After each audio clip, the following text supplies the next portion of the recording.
경제브리핑 불편한 진실이 여러분의 확실한 두통 치료제가 되어드리겠습니다. 경제 뉴스가 연예 뉴스처럼 쉽게 들리는 그날까지 경제브리핑 불편한 진실.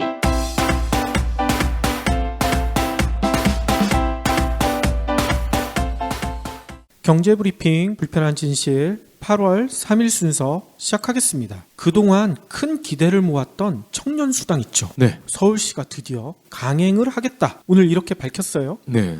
서울시의 밝힌 바에 따르면요. 약정서에 동의한 2,831명에게 우선 활동지원금 50만 원 지원을 시작했다. 이렇게 밝혔습니다. 6개월간 월 50만 원이면은 아직은 시범 단계라는 거죠? 그렇죠. 일단 서울시가 밝힌 바에 따르면요. 요즘 경기 침체 때문에 일자리를 찾지 못하는 청년들이 너무 많잖아요. 이런 청년들에게 마중물 역할을 해주는 그런 수당을 지급하겠다. 그게 청년활동지원사업, 일명 청년수당이다. 이렇게 설명을 하더라고요. 아니 뭐 사실 큰 돈은 아니지만 월 50만 원 정도면은 청년들이 뭔가 새로운 일을 시작하기 전에 조금은 도움이 될 것 같아요. 그렇죠. 청년들 중에 경제적인 어려움을 겪는 학생들이 너무 많다고 하더라고요. 서울시가 밝힌 바에 따르면요. 20대 청년 144만 명 중 50만 명이나 장기 미취업, 불안정 고용 이렇게 사회 안전망 밖에서 있는 비상 상황이라고 합니다. 3분의 1이잖아요. 그렇죠.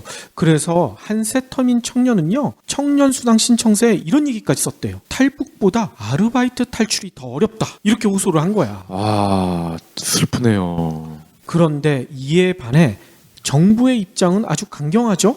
복지부는 예고대로 즉각 청년수당 대상자 결정 처분을 취소하라. 이렇게 시정명령을 내렸다고 합니다. 청년수당 내용이나 절차면에 문제가 크다. 이렇게 지적을 한 거죠. 복지부 관계자는 이런 얘기를 했어요. 사회보장기본법에 따라 복지부와 합의되지 않은 사업은 조정 절차를 이행해야 하지만 서울시가 이 같은 절차를 밟지 않고 사업을 강행하고 있다. 서울시가 협의 기준에 맞지 않아 복지부가 부동의한 사업을 추진하는 것은 사회보장기본법 위반이다. 이렇게 밝히고 있는 거예요. 자금의 출처가 뭔지는 저는 잘 모르겠지만 서울시에서 이런 일을 하겠다 하는 건데 정부에서 이렇게 딴지를 거는 건 좀 이해가 안 되는데요. 그렇죠. 거기다 정부는 이런 얘기까지 합니다. 이렇게 청년수당을 주게 되면 구직활동을 벗어나 개인활동까지 무분별하게 현금을 지원해주는 그런 일이 되기 때문에 도덕적 해이를 초래할 수도 있다. 아니, 지네들 뇌물 받은 건 생각 안 하고 도덕적 해이를 청년들한테 갖다 붙이고 있어요. 아무튼 이런 일들이 벌어지니까 지난 2일에 국무회의에서 최종적으로 박원순 시장이요. 청년수당 필요성을 주창을 했대요. 그런데 박원순 시장이 나온 뒤에 이런 얘기를 하셨다고 합니다. 절벽과 마주한 기분이었다. 말이 안 통한다는 거지. 네. 아무튼 청년수당 사업 논란은요. 정으로 넘어갈 것으로 보인다고 해요. 양측이 법령 위반 여부를 다투게 될 것 같다는 얘기인 거죠. 서울시는 복지부의 시정명령을 따르지 않겠다. 이렇게 밝히고 있고 복지부도 직권 취소를 내리겠다. 이런 입장을 굽히지 않고 있다고 합니다. 따라서 복지부는 시행명령 이행 결과를 4일까지 보고하도록 해 이후 절차가 속전속결로 이어질 것으로 보인다고 예측이 나오고 있습니다. 만약에 직권 취소가 내려지면 서울시는 사업을 중단해야 한다고 해요. 그러면 서울시는 그 다음 조치가 뭐냐면 대법원에 소송을 제기해서 집행정지 가처분 신청을 낼 계획이라고 합니다. 이게 청년수당이 자칫 대법원까지 갈 위기에 처해진 거죠. 네. 아무튼 여러분들은 어떻게 생각이 드시나요? 일자리 없는 절박한 청년들에게 사다리를 놔주는 긴급 처방이라고 생각하시는지 아니면 정부 주장처럼 이건 도덕적 회의를 불러일으키는 포퓰리즘 정치라고 생각하시는지 어느 쪽인지 좀 궁금합니다. 저는 이거를 좀 다른 시각에서 볼 수도 있을 것 같아요. 제가 만약에 새누리당의 높은 사람이거나 정부 정책을 주관하는 그런 사람이라면은 이번 건에 대해서 신경을 아예 안 쓸 것 같아. 왜냐면 대법원까지 간다. 이슈가 된다. 그러면 박원순 시장만 유명해지는 거 아니에요? 박원순 시장이 유명해지지만 보수층에서는 지지를 받겠지. 포퓰리즘 막았다. 그래서 저 같으면 오히려 의도적으로라도 박원순 시장의 이러한 활동을 덜 드러내기 위해서 가만히 있을 것 같은데, 그래서 저는 음모를 하나 제기할게요. 복지부가 박원순 시장을 도와주는 거 아닌가? 차차기 대선 후보다! 이러면서 밀어주는 거 아닌가? 저는 아니다에 만원 갈게요. 안녕하세요. 선안남 심리상담연구소를 운영하고 있는 상담심리사 선안남입니다. 심리상담소 하면 보통 여자분들이 많이 찾아오시는 공간이었는데 최근에 심리상담소를 찾는 남자 내담자들이 참 많아졌습니다. 자기 본연의 모습을 드러내지 못한 채 사회나 가까운 사람이 주는 억압 때문에 힘들어하시는 남자들의 모습을 보면서 남자가 남자를 또 여자가 남자를 이해할 수 있게 돕는 책을 쓰고 싶다는 생각을 했습니다. 그렇게 탄생한 책이 이 책 혼자 있고 싶은 남자입니다. 한마디로 이 책은 여자 상담 심리사의 건강한 남성성 탐구라고 할 수 있습니다. 이 책에서는 다르다는 이유로 여자들이 오해하기 쉬웠고 사회적인 압력 때문에 남자 스스로도 알아채지 못한 마음을 깊이 들여다봤습니다. 남자의 마음 속에 무엇이 있기에 그들이 입을 열지 않는지, 위축된 모습을 보이는지, 딸바보가 되는지, 완장에 집착하는지, 시도 때도 없이 분노하는지 등을 이야기합니다. 혼자 있고 싶은 남자, 서점에서 구매할 수 있습니다. 그러면 오늘 꼭 챙겨야 할 경제 브리핑. 제가 어제 퇴근을 하면서 저희는 어차피 뉴스를 다루는 사람들이기 때문에 수시로 뉴스를 모니터링을 하잖아요. 그렇죠. 근데 한 뉴스를 보고 울었습니다. 아니, 뉴스를 보고 왜 울어요? 일가족이 차를 타고 가다가 트레일러에 부딪혀서 5명이 타고 있었는데 운전자를 제외한 나머지 4명이 사망을 한 거예요. 이 소식은 저도 들었어요. 근데 이 사고 당시에 블랙박스 영상이 공개가 된 거예요. 여기가 2일 부산의 감만동이라고 합니다. 근데 딸이 아기를 둘을 낳고 친정에 놀러를 온 모양이에요. 그래서 친정 부모님이 아유 우리 새끼들 귀엽네 하면서 해수욕장으로 이렇게 놀러를 가던 모양이었나 봐요. 근데 차를 모신 분은 외할아버지죠. 그리고 외할머니, 그리고 친딸, 그리고 손자 2명. 이 손자들이 각각 3세 100일 정도 됐대요. 엄청 어리군요. 근데 문제는 갑자기 사고가 나기 14초 전에 이 운전을 하던 할아버지가 차가 왜 이러노? 그러니까 부산 사투리로 차가 와 이라노? 이러면서 비명을 지르기 시작합니다. 동시에 할머니 그리고 애기 엄마가 아기 웃자노 이러면서 통곡을 하는 거죠. 왜냐면 이런 상황으로 계속 갈 경우에 결말이 충분히 예상이 되잖아요. 아니, 이거 보통 얘기하는 급발진 아니에요? 그럴 가능성이 굉장히 커 보이는데 이 영상에는요 차량 엔진에서 나는 그런 소리가 보통은 조용하잖아요. 그렇죠. 아무리 디젤차라도 여기서 갑자기 우앵 하는 굉음이 들려옵니다. 아이고. 굉음이 났다는 얘기, 그리고 할아버지, 할머니, 일가족들이 차가 왜 이래? 이러면서 아기 걱정을 하는 통곡에 가까운 절규를 계속 하고 있었단 말이죠. 이거를 미루어 짐작을 했을 때 이거는 급발진 또는 브레이크가 말을 듣지 않았다. 이 둘 중에 하나 아닙니까? 그러니까. 그런데 제가 오늘 출근하고 나서 추위가 어떻게 진행이 되는지 궁금해서 또 뉴스를 봤더니 더 슬프더라고요. 몇몇 언론에서는 이거를 논점을 흐리는 그런 기사를 올리고 있더라는 거죠. 아니, 구체적으로 어떤 내용이 올라간다는 거죠? 2가지 정도로 구분이 됩니다. 첫 번째, 불법 주차된 트레일러가 화를 키웠다. 이 트레일러들 이거 불법으로 주차한 거 이거 왜 단속 못하고 괜히 엄한 내 가족 4명이 목숨을 잃었다. 안타깝다. 아니, 트레일러에 안 부닥쳤으면 딴 데 부닥쳤을 거 아니야. 더 큰 사고가 일어났을 수도 있죠. 그리고 또 하나는 뒷좌석에 카시트를 장착하지 않았다더라. 그래서 아기 중에 하나는 바깥으로 튕겨져 나와서 사망을 했다더라. 이야, 더라입니다. 너무 더라. 자, 이들 언론이 왜 이런 기사를 썼을까요? 좀 의심이 가는군요. 중요한 거는 이 시점에서 물론 영상만 가지고는 100% 급발진이다, 브레이크가 고장났다 알 수는 없습니다. 하지만 이 사고가 난 차가 현대 산타페거든요. 이 현대차에서 이렇게 민원이 원성이 자자하면은 우리가 사고 원인 명확하게 규명을 하겠다. 만약 운전자의 과실이 아니라는 게 밝혀지면 우리가 끝까지 책임을 지겠다. 이런 모습을 보여주면 그래도 적지 않은 분들이 현대차를 그동안 우리가 알던 현대차와는 좀 다르네? 달라졌네? 이러면서 조금은 용서를 해주지 않을까. 그렇게 이렇게 기대를 해보는데요. 과연 현대차가 그런 반응을 보일 수 있을까요? 또 내기하게 하네. 난 안 한다는데 내 전 재산을 걸게요. 그러게 저도 좀 그쪽으로 걸고 싶은데. 그리고 이 산타페는 예전부터 문제가 많았잖아요. 수타페 해가지고 그때도 별로 보상을 제대로 해주지 않았었죠. 그렇습니다. 그리고요, 제가 급발진 가능성이 커 보인다고 말씀드린 게 정황이 또 있어요. 운전을 하신 이 외할아버지가 알고 보니까 택시 운전을 굉장히 오래 하신 분이야. 아하. 그럼 운전 미숙일 가능성 거의 없다는 얘기 아니에요? 그렇죠. 아니 근데 급발진 같은 경우에는 유튜브만 찾아봐도 너무나 많더라고. 네. 특히 현대차 관련된. 저도 현대차라 좀 걱정이 되는데 혹시나 제 차가 급발진 가능성을 보인다. 이럴 때 어떻게 해야 돼요? 그냥 빨리 내려야 되나요? 내리기는 불가능하죠. 이거 스턴트맨 아니잖아, 이 PD님. 저 스턴트밴 필 나지 않나요? 그리고 가족들이 타고 있다면 더더욱 그렇겠죠? 그렇지. 가족들이 타고 있다면 저만 내리면 안 되죠. 그래서요, 가장 좋은 방법, 그나마 좋은 방법은요, 속도가 사실은 갑자기 올라갑니다. 갑자기 올라가요. 그래서 쉽지는 않지만 갑자기 올라갈 때 평소와는 내 차가 다르다 인지하는 그 순간 바로 벽이나 나무 또는 주차된 차 이런 데에 측면으로 의도적인 충돌을 해야 됩니다.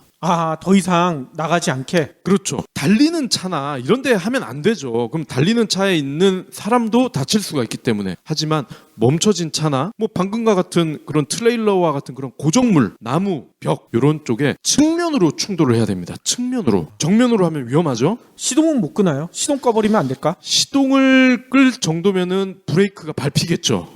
네. 그렇겠군요.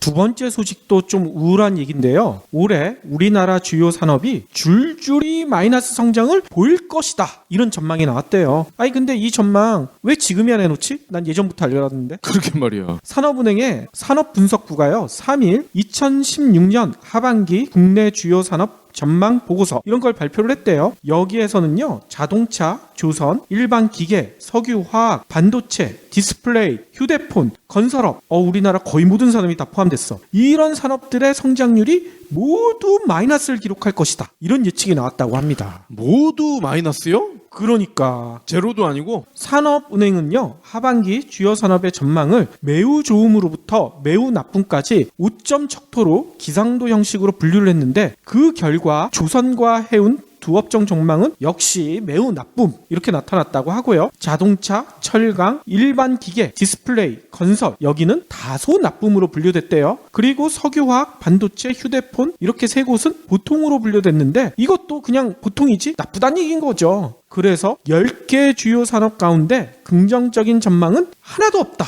이런 결과가 나왔다고 합니다. 이거 어떡해. 이거 다 우리 주종목 아닙니까? 그러니까 진짜 제대로 창조 경제하고 있는 것 같아요.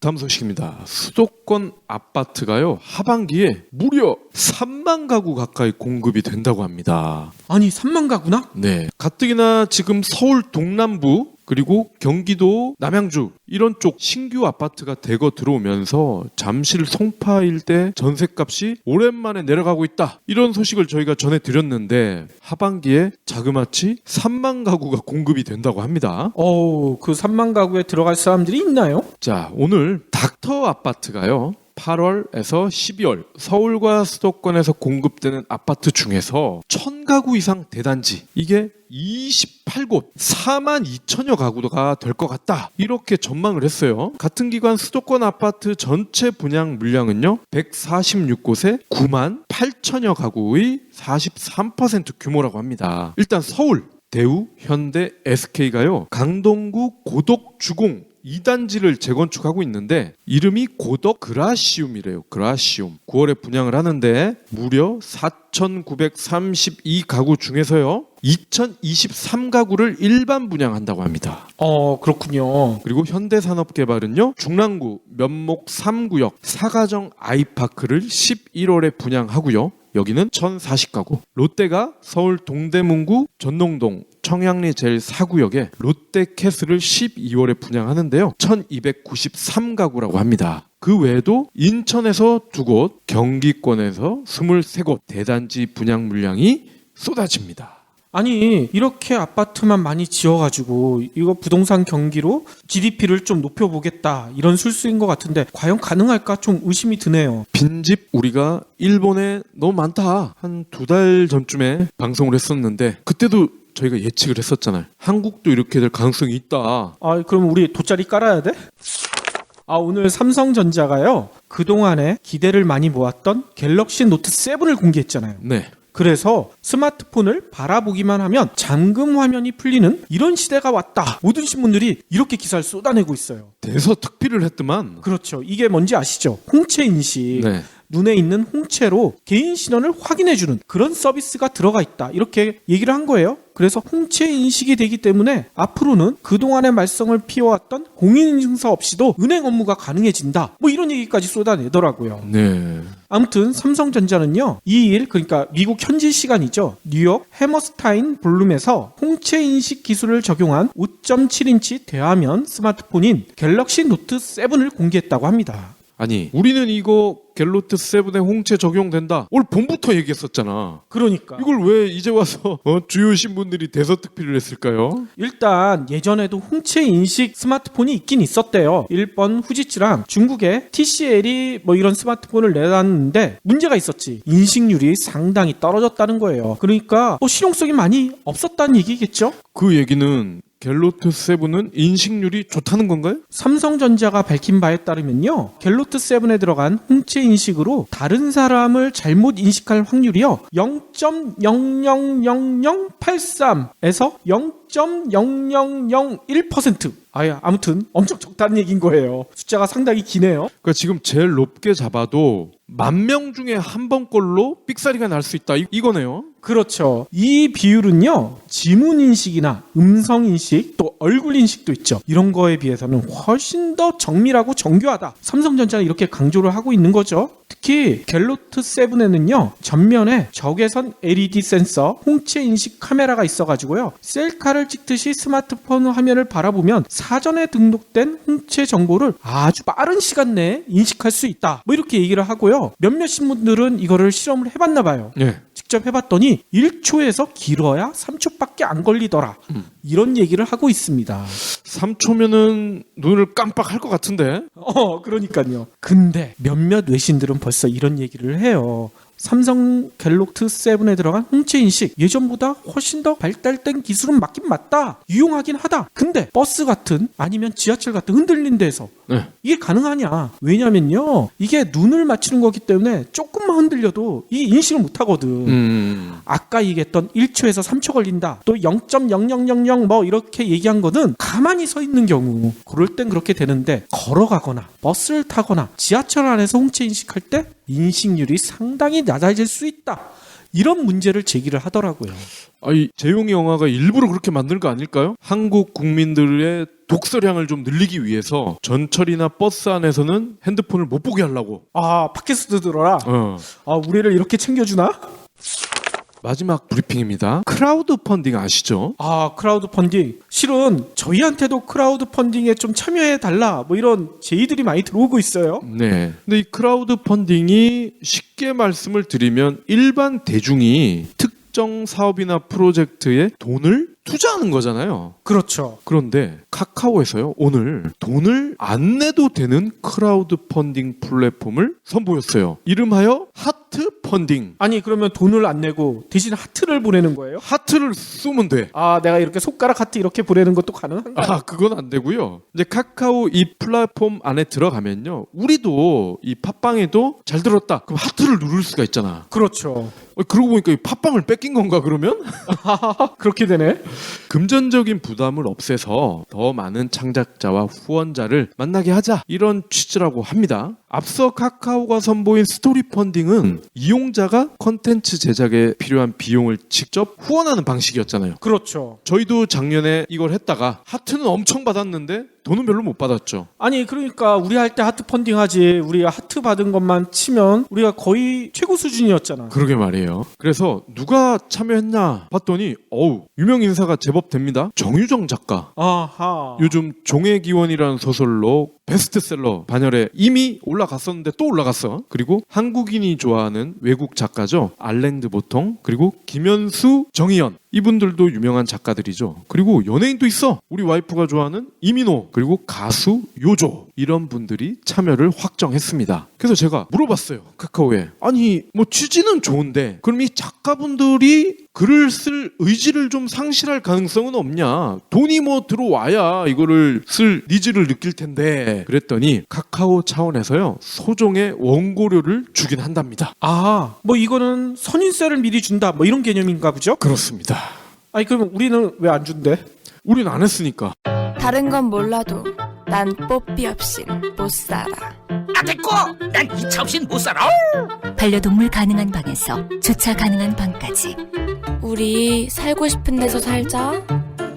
다방. 저희가 한 2주 전이었죠? 한빛비즈와 컨텐츠를 같이 만들고 있다 그 얘기를 한번 드렸었어요. 네. 업무의 장기수란 책에 나온 여러 가지 얘기 중에 저희 애청자들이 좀 꼭 알았으면 좋겠다 이런 것들을 저희가 알려드리고 있잖아요.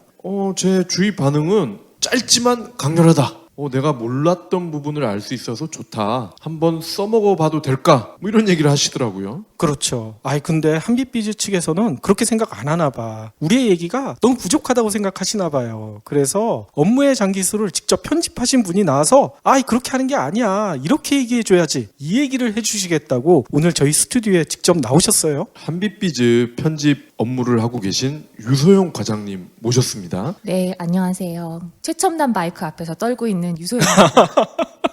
저희가 마이크가 너무 좋기 때문에 살짝만 고개를 움직여도 소리가 안 나온다 이 얘기를 드렸더니 방금 그 얘기를 해주신 거죠? 죄송합니다. 개인 소개를 좀 해주시면 좋으실 것 같아요. 네, 저는 한빛비즈 기획 1팀에서 일하고 있는 유소영이고요. 네, 업무의 장기술 편집해서 지금 이 자리에 끌려 나와 있습니다.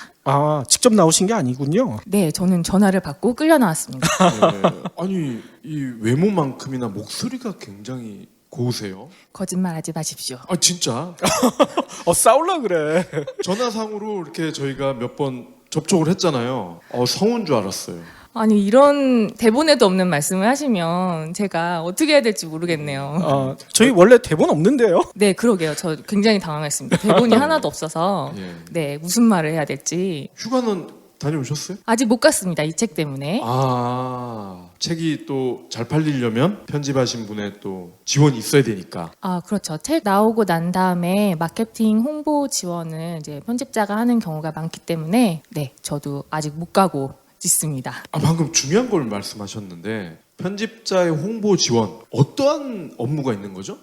예를 들어서 뭐 책 다 마감을 하고 나면 보도 자료 쓰는 것부터 시작해서 이제 언론사 릴리스하는 거, 예. 그다음에 뭐 신문 광고를 하게 된다. 그러면은 그 광고에 있는 문구 쓰는 것, 예. 뭐 배너 광고를 하나 하게 되더라도 그 배너에 있는 문구 쓰는 것, 그다음에 카드 뉴스 제작을 하기도 하고요. 그것까지 해야 돼요? 네, 아주 허접한 디자인이지만 네, 하기도 하고요. 이렇게 나와서 팟캐스트 녹음을 하기도 합니다.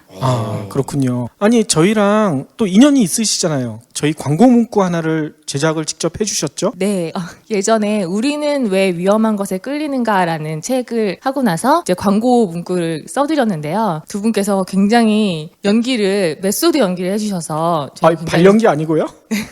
메소드 연기를 해주셔서 저희가 굉장히 흡족해하면서 저희 측 모든 사람들이 돌려서 들었다는 이야기입니다.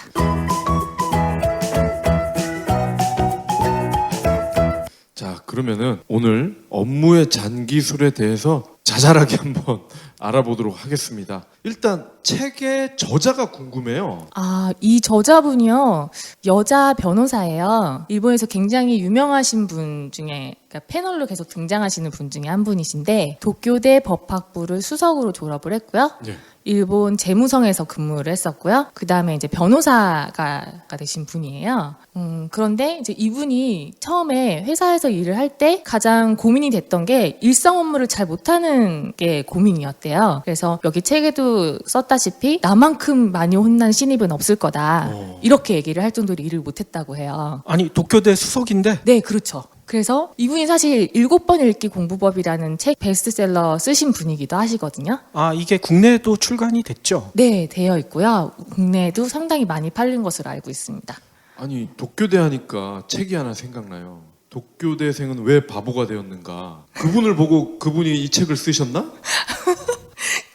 그건 잘 모르겠는데요. 네. 아무튼 이분이 이제 공부도 굉장히 잘하고 수석도 졸업하시고 했는데 일상 업무를 계속 실수를 하고 못하게 되니까 고민을 많이 하셨다고 해요. 그러다가 이제 어느 날 이분이 죽순을 삶아 먹어야겠다라고 생각을 하고서 요리책을 편 거죠. 네. 왜 요리책을 폈냐면 예전에 그 죽순을 껍데기까지 한번 먹으려고 했었던 적이 있었대요. 근데 사실 껍데기는 너무 딱딱해서 먹지 못하잖아요. 그렇죠. 그래서 죽순을 난 제대로 삶아보겠다 하고 요리책을 연 거죠. 근데 요리책에는 죽순을 삶는다. 이 한 문장만이 딱 있었던 거예요. 그래서 나는 좀 더 구체적인 삶는 법을 알고 싶은데 왜 이거밖에 없지? 하고서 인터넷을 쳤는데 인터넷에 엄청 구체적으로 뭐 죽순을 뭐 껍질을 벗겨서 뭐 끓는 물에 몇 분을 데치고 뭐 뚜껑을 열고 닫고 뭐 이런 식으로 다 나와 있더라는 거예요. 네.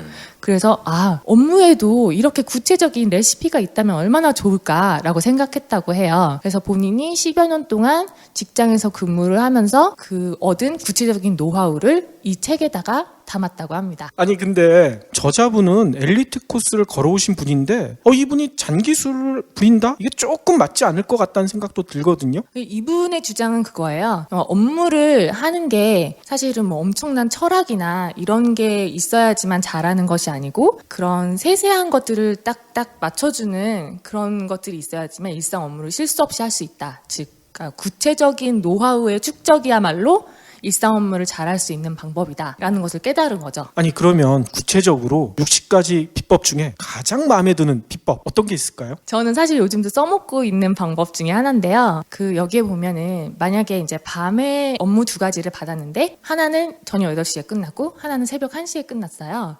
그러면 이것을 언제 보낼까? 그러니까 저녁 8시에 먼저 끝난 것을 보낼까? 아니면 새벽 1시에 다 같이 보낼까? 이런 상황에 놓였을 때 저자는 새벽 1시에 보내라고 말을 해요. 네. 그러니까 이거는 그 내용이 뭐 좋거나 이런 것을 떠나서 자신의 노력을 상사한테 어필하고 싶을 때 새벽 1시에 보내는 거죠. 그래서 이 친구가 새벽 1시까지 일을 해서 이 보고서를 작성했네? 라는 마음이 들게끔 하는 거죠. 그래서 저는 이 책 마감하면서 본의 아니게 새벽에 보내는 경우가 있었는데요. 저희 팀장님이 이 책을 보고 벌써 따라하는 거냐며 저에게 도리어 화를 내시더군요. 이 책을 읽어본 부장님이라면은 충분히 그럴 것 같아요. 1시에 딱 보낸 게 메일에 보면 드러나잖아요. 그렇죠. 얘 이거 롤 하다가 1시에 보낸 거 아니야? 그럴 것 같기도 해요. 네. 뭐 이게 공유가 안 되고 저만 봤으면 좋았을 텐데 네, 저희 팀장님은 유 과장 이거 보고서 지금 바로 따라하는 거야? 라고 하시더군요. 그러면 그 이해에 또 따라할 만한 그런 노하우들이 있을 것 같은데요. 저희 마케터 분은 이 책을 상사와 동료와의 관계를 좋게 해주는 책이라고 많이 보셨대요. 근데 그런 것 중에 하나가 예를 들면 보고서를 너무 완벽하게 작성하지 말라라는 부분이 있어요. 그거는 상사가 지적할 수 있는 부분을 남겨두는 거죠. 그래서 80% 정도 작성을 한 다음에 상사에게 보여주면 상사가 다 잘했는데 이 부분은 이렇게 고치는 게 좋겠어 라고 얘기를 하면 나중에 그 상사가 더 높은 상사분한테 이 기한을 올렸을 때 자기 의견도 여기 첨가가 된 거잖아요. 그러니까 자기의 우군이 돼줄 수 있다는 거죠. 그런 것도 있었고요.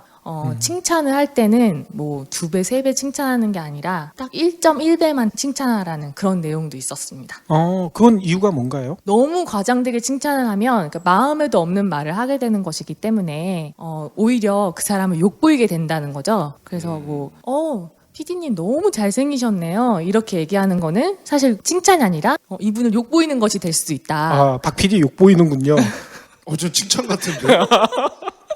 그게 아니라 박 PD님은 속상 커플이 굉장히 선해 보이세요. 이렇게 해서 1.1배 하면 칭찬이 된다는 거죠.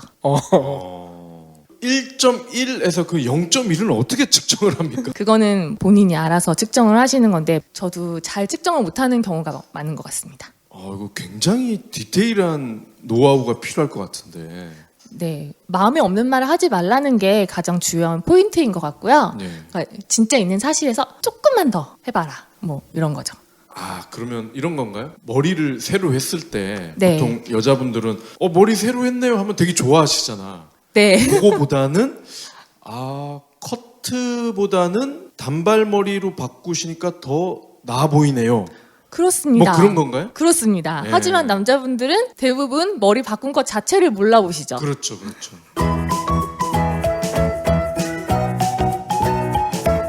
제가 마음에 들었던 것 중에 하나는 하지 않을 것 리스트를 만드는 것이었어요. 보통은 투두 리스트라고 해서 해야 할 일 리스트를 만들잖아요. 네. 그렇죠. 대부분의 자기계발서는 자기가 해야 될 일을 먼저 우선순위대로 뭐 이렇게 하던가 해서 쭉 적어놓고 그것을 지워나가면서 일을 하라고 하는데 이분은 정반대예요. 그러니까 해야 할 일 리스트를 작성을 하면 결국은 그게 내가 이뤄내지 못한 일 리스트가 돼버린다는 거예요. 네, 그래서 내가 바쁠 때는 오히려 하지 말아야 할 일 리스트를 작성하는 것이 훨씬 더 효과적이다라고 얘기를 하고 있어요. 뭐 예를 들면 내가 이번 주에 바쁘다 그러면 이번 주 저녁에는 술을 먹지 않겠다 뭐 이런 거라든지 내가 뭐 오늘 저녁에는 바쁘다 이렇게 얘기하면 나 오늘 저녁에는 게임을 하지 않겠다 라든지 이런 식으로 하지 않을 일 리스트를 작성을 하는 거죠. 아니 그리고 제가 책 목차를 살펴보다 보니까 눈에 딱 들어오는 게 있네요. 당당하게 복사해서 붙여라? 네. 컨트롤 C, 컨트롤 V 하라는 얘기 아니에요? 이게? 네, 맞습니다. 그냥 그런 거 업무를 하는데 자기 너무 창의성을 다 발휘할 필요는 없다는 거죠. 그러니까 기본적으로 업무는 창의적인 업무가 있고 그냥 일상적인 그런 반복되는 업무가 있는데 사람들은 모든 업무를 다 창의적으로 하려고 노력하기 때문에 업무 효율이 떨어진다라는 거죠. 그래서 그냥 복사해서 붙일 거 있으면 그냥 마음에 꺼리낌 없이 복사해서 붙여서 써라. 그 얘기를 하고 있는 겁니다. 아니 이거 잘못 오해하다 보면 대학생들 리포트 쓸 때 너무 이거 남발하면 어떻게 해요? 이거는 직장인들용이기 때문에 대학생들은 안 보는 건가요? 대학생들이 이것을 읽을까요? 업무의 장기술인데 공부의 장기술도 아니고. 그리고 저는 좀 의외였던 게 24번째에 네. 있는 에피소드인데요. 깔끔하게 지시대로 하겠습니다를 연타한다. 연타야 그것도. 네, 심지어. 연타입니다. 지시대로 하겠습니다. 이거는 어떻게 보면은 딱 일본 사람들 그런 마인드인 것 같은데 네. 이게 업무의 장기술이라고 할 수 있나요? 그러니까 이 부분은 생각하기에 따라 좀 다를 수도 있을 것 같은데요. 왜냐하면 자기가 생각하기에 굉장히 논리적이지 않은 그런 일을 상사가 시킬 때도 있지 않아요? 네. 네. 그럴 때 뭐 저는 이러이러해서 못하겠습니다라고 말할 수도 있는 부분을 지시대로 하겠습니다라고 얘기를 한다는 거죠. 근데 이거는 일단은 내가 상사가 지시한 것을 일단 받아들였다라는 것을 표시하는 내용이고요. 네. 네. 그런 다음에 나중에 해봤더니 이렇게 했더니 안 되더라 라고 다시 얘기를 해주는 것이 훨씬 상사와의 관계에서 좋은 효과를 발휘할 수 있다는 거죠. 뻥을 치라는 거군요. 아니, 뻥까지는 아니고요. 뻥까지는 아니고요. 네. 어쨌든 상사와의 좋은 관계를 유지하면서 본인도 좀 덜 힘들게 하기 위한 방법이라고 생각이 됩니다. 그리고 이 대목도 좀 설명이 필요할 것 같은데요. 서류는 정리하지 말고 전부 버린다? 이거 전부 버렸다가 필요하면 어떡해? 이분이 그 서류 정리를 잘 못하시는 분인가 봐요. 저랑 비슷하네요. 네, 근데 변호사시니까 더 이제 서류가 많이 쌓였겠죠? 그리고 이제 약간 프로젝트성이 많을 거 아니에요? 뭐 이 사건은 이렇게 해서 종결, 저 사건 저렇게 해서 종결. 사실 편집자도 뭐 책 한 권 끝나면 이제 엄청난 서류 더미가 남아있게 되는데요. 이거를 다 정리를 하다 보면, 이건 남겨야 돼, 이건 뭐 말아야 돼 하고 정리를 하게 되면 시간이 굉장히 오래 걸리고 결국은 그게 쌓여서 책상 옆에 다 산더미로 쌓여있게 되는데 그러지 말고 다 버리라는 얘기인데요. 버리고 난 다음에 그 자료가 필요하게 되면 다시 컴퓨터에 있는 파일을 찾아서 인쇄를 하면 된다는 거예요. 컴퓨터를 버리라는 얘기구나 아니군요. 네, 종이 자료를 버리란 얘기고요. 대부분의 그런 자료들은 컴퓨터 파일로 남아있으니까 파일에 있는 것을 프린트하면 된다라는 거고 자기는 지금까지 그렇게 해서 곤란한 적이 한 번도 없었다고 합니다. 이 60가지를 저희가 다 얘기하면 책이 안 팔리지 않겠어요? 그렇기 때문에 이 에피소드에 대한 얘기는 이 정도로 하면 될 것 같고 책이 나온 지 지금 일주일이 지났죠? 네, 7월 20일 정도에 나왔으니까 예. 네, 일주일 결과는 정도. 어떤가요? 지금 책 나오고 나서 한 3, 4일 뒤에 2쇄 들어갔습니다. 1세는 몇 권을 찍은 거죠? 1세는 3,000부 찍었습니다. 강조를 하시네요. 네. 3, 4일 만에 2세를 찍는다는 얘기는 이게 잘 팔린다는 거죠? 그렇죠. 이거 아마 저희 미라클 모닝 때처럼 좀 빠른 수치인 것 같아요. 아니 그러면 저희 경제 브리핑이 많은 도움이 됐나요? 그럼요. 엄청난 도움이 되고 있다고 저는 알고 있고요. 네, 저희가 종종 광고 이렇게 의뢰 드리는 것도 엄청난 메소드 연기로 해주셔서 네, 많은 분들이 잘 듣고 있다고 합니다. 다행이군요. 저 그러면은 저는 조금 이제 무거운 얘기를 좀 해봤으면 좋겠어요. 보통 업무의 장기술과 같은 책은 카테고리상 자기계발 쪽에 들어갈 거 아닙니까? 네, 그렇죠. 그죠? 그럼 이 사람들이 자기계발서 요즘 많이들 보시는데 네. 뭐 찬반 양론이 엇갈리잖아요. 네. 이 출판사에서 만드는 이런 자기계발서가 정말로 도움이 된다. 이런 분들도 계시고 어떤 분들은 저거는 그냥 남들이 했을 때 도움이 되는 거지 막상 나에게는 도움이 안 되더라. 이런 분들도 계시거든요. 사실 저도 최근에는 그러니까 저 경제경영서 한 지가 좀 오래됐는데 그런 무거운 경제경영서, 뭐 정통 경제경영서라고 하는 것들은 요즘 많이 기획을 못 하고 있어요. 네. 그러니까 많이 팔리지 않기도 하고 독자분들이 자기계발서를 더 많이 찾으시기도 하고 그런데요. 자기계발서는 근데 자기한테 맞는 거를 찾는 것이 가장 좋을 것 같아요. 저한테도 물론 뭐 도움이 되는 것들도 있지만 사실 도움이 안 되는 것들도 있고 하니까 또 출판사들이 다 굉장히 세밀하게 독자군을 나눠서 책을 많이 내고 있거든요. 그래서 많지만 그 중에서 책을 어렵겠지만 골라서 보시는 것이 중요하다고 생각합니다. 자기계발서 쓰시는 저자들이 국내 분들도 있지만 보통 외국 분들 책들이 더 많이 팔린다 이런 얘기를 들었거든요. 이 업무의 장기술도 일본 분이시고요. 네네. 근데 각 나라의 기업 문화가 다 다르고 또 사회 문화도 다르기 때문에 좀 맞지 않는 부분도 있을 것 같은데 왜 외국 분들이 쓴 자기계발서가 많이 팔리는 건가요? 그거는 좀 대답하기 어려운 질문인데요. 국내서인 경우도 많이 팔리는 경우가 있습니다. 예를 들면 뭐 이미 팬들이 많이 있으신 경우라든지 아니면 뭐 강연이나 그런 활동을 많이 하시는 분들이라든지 이런 경우에는 자기계발서 굉장히 많이 팔리는데요. 외국 서적 같은 경우는 뭐 이미 해외에서 인증을 받은, 그러니까 이거는 잘 팔렸다라는 것을 이미 인증받은 작품들을 가지고 오기 때문에 한국에서도 좋은 반응을 얻고 있는 것 같고요.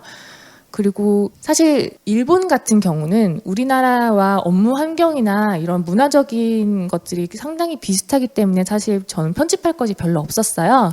그런데 이제 좀 문화적인 차이가 많이 난다든지 배경이 다르다든지 하는 것들은 저희가 편집 과정에서 우리나라 사정에 맞게 편집을 하고 있습니다. 일본은 그래도 우리나라랑 기업 문화가 비슷하다고 하긴 하셨지만 이게 편집하시면서 이거는 좀 안 맞는 것 같은데 이런 것도 있으셨을 것 같아요. 예를 들면 이제 뭐 이분이 이제 재무성에서 일을 하셨잖아요. 예. 네, 그 재무성 일 하는 부분이 나와요. 그 재무성에서 이제 뭐 갱문이라고 해서 예를 들면 청문회 같은 데 나갔을 때 이런 질문을 하면 어떻게 대답할 것인가라는 것을 이렇게 다 적는 부분이 나오거든요.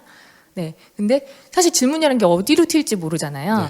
이 질문하면 그럼 답은 이렇게 나오고 해서 그런 질문을 뭐 몇백 개씩까지 만드는 부분이 나와요. 그래서 이 부분은 어떻게 할까 하다가 이런 끝이 없는 일이라는 것을 표현하기 위해서 그냥 넣기는 넣었는데 999가지 갱문을 만들어도 갱이 다시 갱자예요. 다시 묻는다. 예. 999가지 걸 만들어도 한 가지만 여기에서 새로 정말로 실제로 나오는 질문이 있어서 대비할 수 있다면 이건 그걸로 이 일의 목적은 끝난 거다.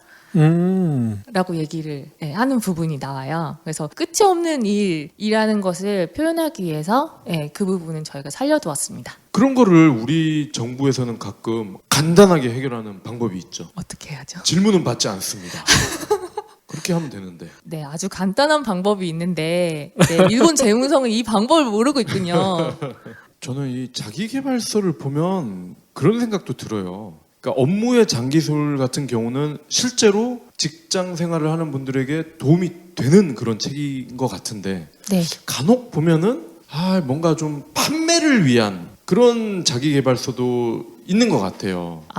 네, 맞습니다. 그러니까 예를 들어서 우리가 뭐 고전 막 얘기를 하는데 네. 고전 같은 경우는 굉장히 두껍고 네. 또 번역 문역이 매끄럽지 않은 부분도 적지 않고 그래서 독자 입장에서는 다가가기가 사실 쉽지 않은데 자기계발서 같은 경우는 일단 제목부터 굉장히 섹시하죠. 굉장히 얇은 경우가 많아요.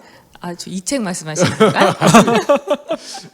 그리고 되게 휴대하기도 되게 편하고 네. 그래서 어떻게 보면은 어떤 고전이라든지 전통적인 서적의 어떤 대척점에서 네. 판매를 위한 목적으로 좀 만든 그런 부분도 있지 않을까 그런 생각이 들거든요. 네, 상당히 자극적인 그러니까 사람들의 그런 말초적인 욕구를 자극하는 그런 자기계발서도 많지만요. 네, 근데 사실 뭐 고전이나 이런 것들을 재해석해서 직장인들이 편하게 읽을 수 있게끔 하고 있는 노력도 많이 하고 있습니다. 네. 다만 책이 너무나 많기 때문에 그게 이제 수면 위로 드러나서 예를 들면 뭐 온라인 서점 메인에 뭐 뜬다든가 이런 경우에만 사람들이 많이 보잖아요. 네. 근데 사실은 책이 굉장히 많이 나오고 있다는 거죠. 네, 그런데 그런 노력들은 좀 많이 안 보여지고 있는 것 같아서 좀 안타깝습니다.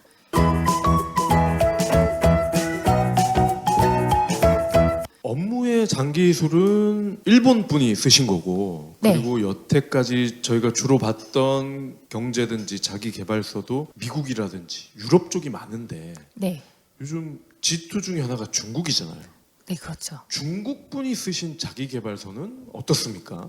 예전에는 중국 본토나 아니면 대만에서 오는 책들이 그렇게 많지 않았어요. 네. 그러니까 번역도 많지 않았는데 요즘은 자기계발서 분야에서 중국이나 대만 쪽에 약진이 보이고 있습니다. 그래서 저희가 에이전시에서 소개를 받을 때도 중국 본토나 대만 쪽의 타이틀이 굉장히 많이 들어와 있고요. 그리고 많이 번역도 이루어지고 있습니다. 내용은 어떤가요? 저희가 사실 중국에서는 그 문혁 이후로 거의 문학이 다 죽었다고 알고 있잖아요. 네. 그렇죠. 하지만 이제 중국의 5,000년 역사 동안 그 이어왔던 문학의 피가 계속 흐르고 있는 것 같아요. 네, 그래서 뭐 여행이나 아니면 뭐 진짜 자기 개발이나 이런 쪽 측면에서 예, 굉장히 많은 그 명문의 예, 그런 책들이 많이 나오고 있습니다. 아니 저희가 프리 토크 때 네, 편집자님이 중문과를 전공하셨다. 네. 라고 들었는데 그럼 앞으로 한빛비즈에서 중국에서 나온 자기계발서도 볼 수 있겠나요? 이미 자기계발서는 아니지만 인문학 쪽의 책을 한 권 이미 계약을 했고요. 네. 제가 8월 말에 중국 북경 도서전에 가서 또 많은 타이틀을 건져올 생각입니다. 아까 대답 중에 이 업무의 장기술은 직장인들을 위한 책이다 이 얘기를 하셨는데 네. 미래의 직장인들이 있잖아요. 대학생들. 네네. 이분들한테도 좀 도움되는 얘기가 있을 것 같은데요. 사실 이건 굉장히 구체적인 얘기라서 실무를 하지 않으면 공감하지 못할 내용들이 덜어 있을 거라고 생각을 하는데요. 뭐 예를 들면 이런 부분이 나와요. 100점을 만들기 위해서 0부터 80점까지는 본인이 만들 수 있지만 80점부터 100까지는 다 같이 만들어가는 거다라는 부분이 나와요.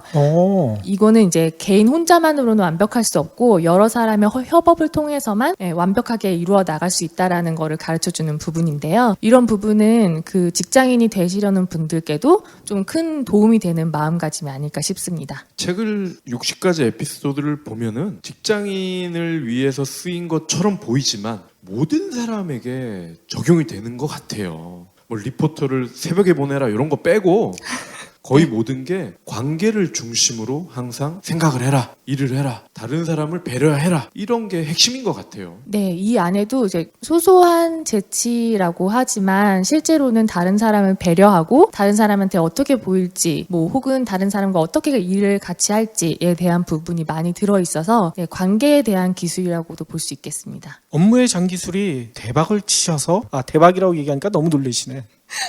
중박? 중박이라고 할까요? 대박 너무 부담스럽습니다. 예. 네. 아무튼 업무의 장기술이 큰 인기를 끌고 있어서 다음 책은 어떤 책을 편집하실까 상당히 기대가 많을 것 같아요. 제가 사실 이 책 내기 전에 2권을 몰아내서 잠깐 좀 쉬었다가 한 10월경에 책을 다시 한 권 낼 예정인데요. 예. 사실 그것도 좀 약간 공교롭게도 일본 책이에요. 근데 이거는 제가 아마존 재팬에서 우연히 검색을 했다가 찾은 책인데 400억 원의 빚을 지다라는 제목이에요. 번 게 아니라 빚을 진 거예요? 네, 그렇습니다. 400억이에요? 400억. 어느 날 자기 이제 기린 맥주에 굉장히 잘 다니고 있었는데 아버지가 쓰러져서 돌아가셨어요. 그러고 나서 아버지의 회사를 이렇게 수습을 하려다 보니까 400억 원이라는 빚이 있는 것을 알게 된 거예요. 네. 근데 이거를 그냥 다 정리를 할 수도 없고 이미 이 밑에 있는 많은 종업원들도 있고 해서 그 빚을 계속 갚아나가면서 사업을 꾸려나가는 내용인데요. 그게 실화인데 드라마보다 더 이렇게 좀 스펙터클한 부분이 있어서 많은 분들이 그 일본 아마존 재팬의 일본 독자분들이 댓글로 이걸 읽고서 펑펑 울었다라고 많이 달아주셨고요. 이거를 검토하신 번역자분이 계세요. 번역자 선생님도 이걸 보면서 여러 번 우셨다고 해요. 그래서 저희도 좀 기대하고 있습니다. 아니 그러면 그 정도 됐으면 영화화도 얘기가 있을 것 같은데요. 아직까지 그 얘기는 듣지 못했는데요. 이분이 아마도 사업가기 때문에 지금도 사업을 하고 있으신 분이기 때문에 조금 어렵지 않을까 하는 생각도 듭니다. 드라마틱하다고 하셨잖아요. 네. 그러면 다음에는 저희가 그거를 오디오 드라마로 뭐 한번 해보죠 뭐. 두 분의 메소드 연기 제가 기대하겠습니다. 그때는 이 과장님도 하셔야 되고 거- 한빛비즈 직원들도 다수 나오셔야지. 저희 직원들이 그 정도 연기를 할 수 있을지 모르겠어요. 두 분의 연기가 너무 빛나게 되는 게 아닐까요? 아니 뭐 발연기로 무르익는 정이지 뭐. 네, 아무튼 그런 책 나오면 저희가 추진해 보겠습니다.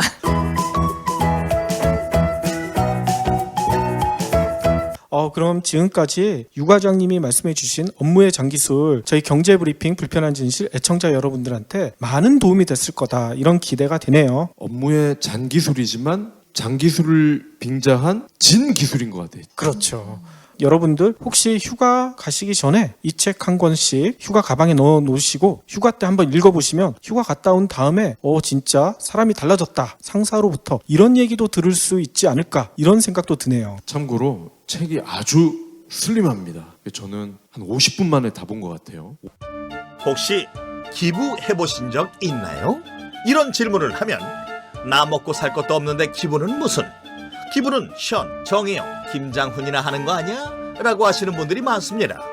하지만 기부는 돈 많은 연예인의 전유물이 아닙니다.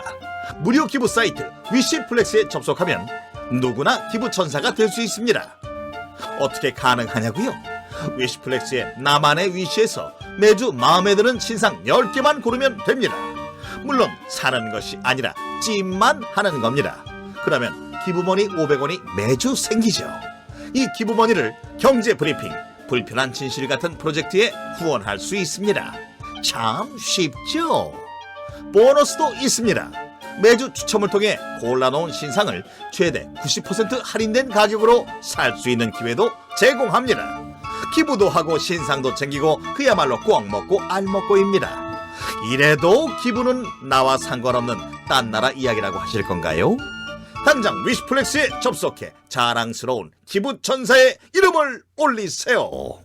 마무리로는요, 저희가 팟캐스트를 한 1년 반 정도 하다 보니까 주변에서 이런 얘기들 많이 하더라고요. 야, 나도 그거 하고 싶은데 어떻게 하면 되니? 근데 저희가 방법을 다 알려드리죠. 이렇게 하시면 되고요, 뭐 돈도 많이 안 들고요, 뭐 이렇게 설명해주면 그렇구나, 다들 한번 해보겠다 막 의지를 불태우시지만 결국은 안 하시잖아. 다 이유를 들죠. 하고 싶은데 내 돈이 없거든. 아니면 그것도 뭐 마케팅도 해야 되고 뭐 블로그에다도 올려야 되고 근데 그런 거 너무 힘들지 않아? 게다가 너네처럼 이제 잘 나가는 데들 많은데 지금 내가 들어가서 이거 다시 내가 그 순위까지 올라갈 수 있겠어? 너무 늦지 않았어? 이런 얘기들 많이 하시잖아. 그렇죠. 근데 그런 분들에게 새로운 깨우침을 줄 수 있는 글이 있어서 여러분들과 한번 공유를 해볼까 합니다. 뭔 얘기냐면요, 최근 글로벌 소비재 기업인 유니레버라고 있죠. 네. 이 유니레버가 무려 10억 달러를 주고 산 스타트업이 있어요. 우리나라 돈으로 1조 1160억 원. 이 스타트업 이름은요,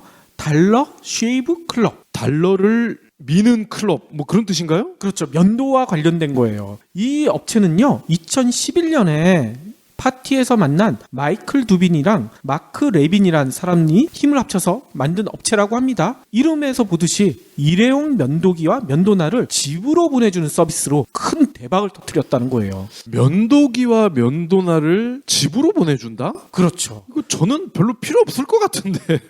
필요가 있어요. 창업 당시에 근데 면도기 시장은요, 현재도 마찬가지죠. 질레트가 독점하고 있죠. 그렇죠. 그리고 다국적 기업인 프록트앤갬블이 2005년에 질레트를 무려 우리나라 돈으로 63조 원에 사들였잖아요. 그러니까 질레트가 거의 면도기 시장을 독점하고 있어요. 게다가 TV만 틀어도 정상급 스포츠 스타들이 다 면도하는 모습, 질레트 면도기 가지고. 박지성은 기억나요? 박지성도 있었죠. 이런 선수들이 TV 광고에 나오고 있잖아요. 네. 홍보 마케팅에 엄청난 돈을 쓰기 때문에 비집고 들어갈 팀이 전혀 보이지가 않았다고 합니다. 저는 이 질레트가 63조에 팔렸다는 사실 처음 알았는데요. 그러니까요. 털 깎는 회사를 이렇게 비싸게 주고 샀군요. 근데 두빈과 레빈 아까 창업자 있죠? 네. 이 사람도 박 PD랑 비슷한 생각을 했나 봐. 일단 한 달에 몇십만 원씩 면도기, 질레트 면도기 사는데 지출하는 게 너무 아깝다 생각이 드는 거예요. 네. 면도에 얼마나 대단한 기술이 있길래 왜 이렇게 비싸게 파냐? 게다가 매번 그거 사러 가야 되잖아.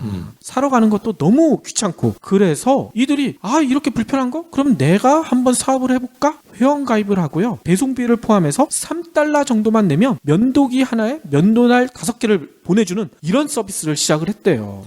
이게 일회용이기 때문에 가능한 가격인 거죠? 그렇죠. 게다가 이 창업자 2명 중에 한 명인 두빈이 예전에 MSNBC 있죠? 미국 네. 방송 중에, 케이블 방송 중에 여기에 디지털 프로듀서로 일했던 경험이 있대요. 그래서 얘네들이 창업 이듬해인 2012년에 코믹한 홍보 영상을 만들어서 유튜브에 올렸대요. 이때 이게 대박이 났다는 거야. 유튜브에 올라온 동영상 중에 이런 얘기가 있습니다. 당신은 유명한 브랜드의 면도기에 한 달에 $20씩 쓰고 싶은가? 당신은 면도기에 진동 핸들과 플래시, 10중날이 필요하다고 생각하는가? 매달 면도날 사는 걸 깜빡하는 일도 이젠 안 해도 된다. 우리가 그것을 당신에게 바로 배송해 줄 것이다. 이런 얘기를 하니까 다들 이런 게 있어? 다들 공감했다는 거예요. 그래서 이 동영상이 2천만 뷰를 기록했대요. 그리고 하루 만에 12,000건의 주문이 들어왔다는 거야. 달러세이브 클럽 웹사이트도 다운이 돼버리고요. 미리 만들어놨던 면도기 재고가 6시간 만에 다 바닥이 나버렸대.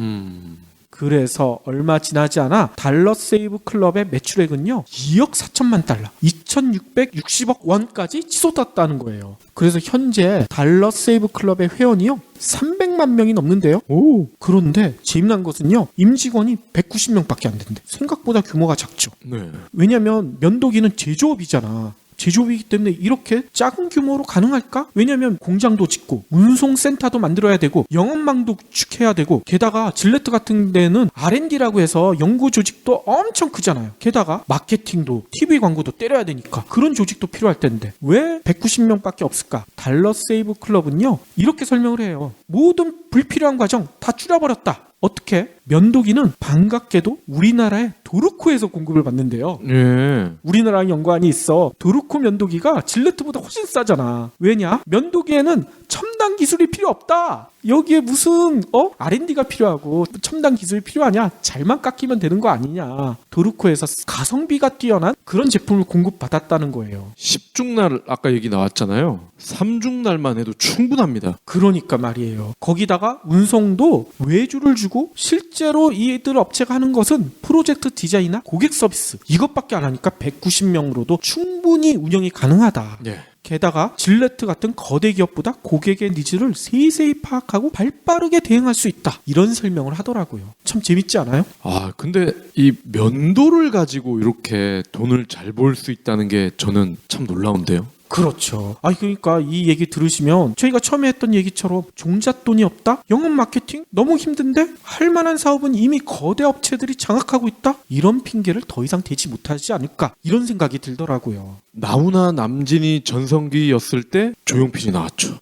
그거 너무 아직 개그 아니에요? 좀 오래된 버전이라는 거죠. 소녀시대가 여전히 정상급 걸그룹이잖아요. 하지만 소녀시대가 있어도 트와이스라는 신예들이 또 주가를 올리고 있는 거 이것도 어떻게 보면 비슷한 거 아닐까요? 그럴 수 있겠네요.